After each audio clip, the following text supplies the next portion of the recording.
பாஜக மாநில தலைவராக அறிவிக்கப்படவுள்ள நைனா நாகேந்திரனுக்கு பாஜகவினர் உற்சாக வரவேற்பினை அளித்து வருகின்றனர்.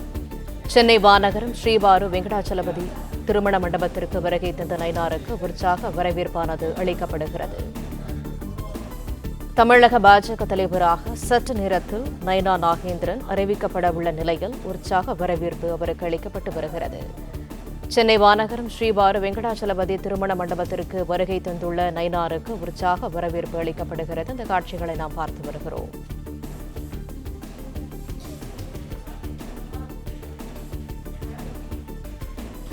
பாஜக மாநில தலைவராக அறிவிக்கப்படவுள்ள நைனா நாகேந்திரனுக்கு பாஜகவினர் உற்சாக வரவேற்பினை அளித்து வருகின்றனர். கூடுதல் தகவல்களை தருகிறார் எமது செய்தியாளர் ராஜகுமரன். ராஜகுமரன், வணக்கம். முழு விவரங்கள் என்ன? பாரதிய ஜனதா கட்சியினுடைய புதிய தலைவராக நைனா நாகேந்திரன் இன்னும் சற்று நேரத்தில் பொறுப்பேற்க இருக்கின்றார்.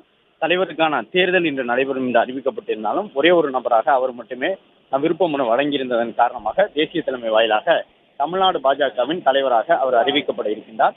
தற்போது வானகரத்தில் அதற்கான விழா நடைபெறக்கூடிய சூழலில் இங்கு வருகை தந்திருக்கக்கூடிய நைனா நாகேந்திரனுக்கு உற்சாகமான வரவேற்பு வழங்கப்பட்டு வருகின்றது. கட்சியின் நிர்வாகிகள் ஒன்று திரண்டு அவருக்கான வரவேற்பினை வழங்குகின்றார்கள்.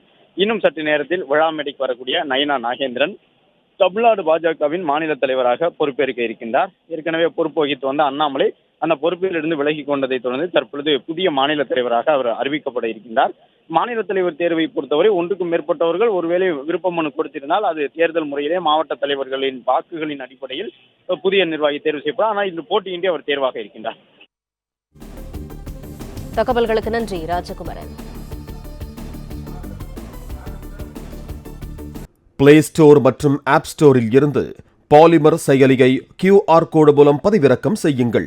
செய்திகளை உடனுக்குடன் பெறுங்கள்.